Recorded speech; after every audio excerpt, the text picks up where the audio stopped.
Hello मेरे प्यारे दोस्तों, आप सभी को मेरी यूट्यूब चैनल कहानी का खजाना में स्वागत करती हूँ। आई होप आप सभी लोग खुश होंगे, स्वस्थ होंगे। चलिए दोस्तों, आज आप सबको मैं एक नई कहानी सुनाती हूँ। एक दिन चाचा ने मुझे फोन किया और कहा, बेटा सुमित, तू मेरे घर रहने आ जा। तेरी चाची अपने मायके गई है और मैं घर पर अकेला हूँ। मैं भी चाचा के घर रहने के लिए चला गया। चाचा तो सुबह के 7 बजे ही ऑफिस के लिए निकल जाते थे और मैं 10 बजे ही ऑफिस जाता हूँ। मैं बोर हो रहा था तो मैं बैल्कनी में खड़ा होकर बाहर का नज़ारा देख रहा था। वहाँ मुझे एक बहुत ही खूबसूरत भाभी दिखी। मैं बस भाभी को ही देखता रह गया। थोड़ी देर बाद भाभी अंदर चली गई और मैं भी ऑफिस के लिए निकल गया। मैं जितने दिन तक चाचा जी के घर पर रहा, भाभी को हमेशा बैल्कनी से ही देखता रहता था।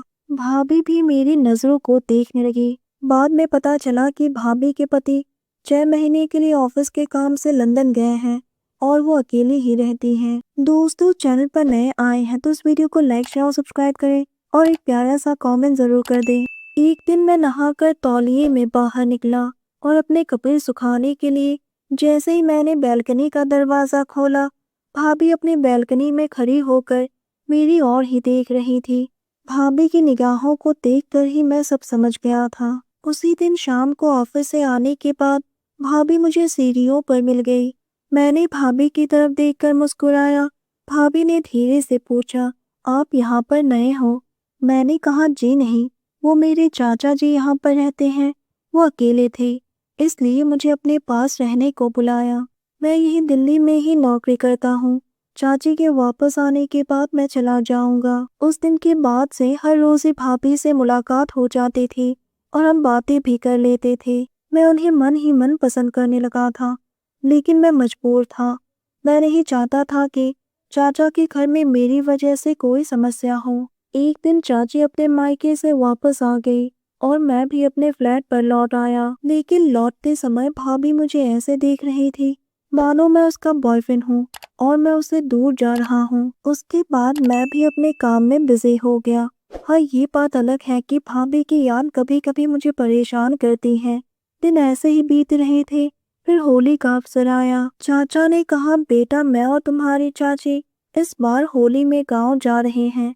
क्या तुम कुछ दिनों के लिए हमारे घर में आकर रह सकते हो? मैंने कहा, ठीक है चाचा जी, कोई बात नहीं, मैं आ जाऊंगा। मुझे भी चाचा के घर जाने का मौका मिला, या यूं कहूँ कि भाभी से फिर से मिलने का एक सुनहरा मौका मिल गया। मैं बैल्कनी में खड़ा होकर वहाँ की होली देखने लगा तो मेरी नज़र फिर से भाभी पर पड़ी।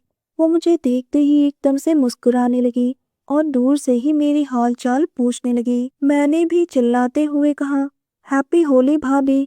उसने पूछा, आप कब आए? मैंने बोला, अभी कुछ देर पहले ही आया हूँ। वो भी मुस्कुराती हुई बोली, दूसरे को ही होली खेलते हुए देखते रहोगे या खुद भी होली खेलोगे? मैंने कहा, भाभी, मैं तो आपके अलावा यहाँ किसी को भी नहीं जानता हूँ। अगर आप बुरा ना मानो तो आपसे ही शुरुआत कर लूँ। भाभी ने कहा, ठीक है, मैं अभी आती हूँ। और वो आ गई। हम बाहर होली खेलने गए। मैंने भाभी के चेहरे पर गुलाल लगाया। उस वक्त मेरी हिम्मत नहीं हो रही थी कि मैं भाभी को कहीं और टच भी करूं, लेकिन भाभी ने मुझे कुछ ज्यादा ही गुलाल लगा दिया। फिर मैं भी गुलाल लेकर भाभी के पेट पर डाल दिया।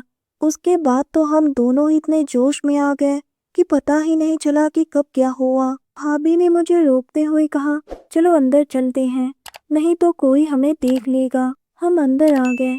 मैंने दरवाजा बंद कर दिया।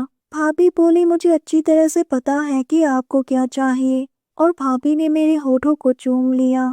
फिर मैं भी भाभी का साथ देने लगा और हम दोनों कब अपने सीमा लांघते हुए आगे बढ़ गए, हमें पता ही नहीं चला। भाभी की सांसें तेज हो गई, धड़कनें ऊपर नीचे हो रही थी। हम दोनों की ये होली बहुत ही यादगार और रंगीन हो गई। 1 घंटे बाद भाभी ने कहा, अब मुझे चलना चाहिए। जाने से पहले भाभी ने अपना नंबर दिया और बोली, मौका मिले तो मेरे फ्लैट पर आ जाना। और वो चली गई। कुछ दिनों के बाद मैं भी अपने फ्लैट पर वापस आ गया और अब हम दोनों ही वीडियो कॉल पर बातें करते हैं। दोस्तों, आप सबने अपना कीमती समय निकालकर इस वीडियो को सुना, इसके लिए आप सभी को धन्यवाद करती हूँ। धन्यवाद दोस्तों।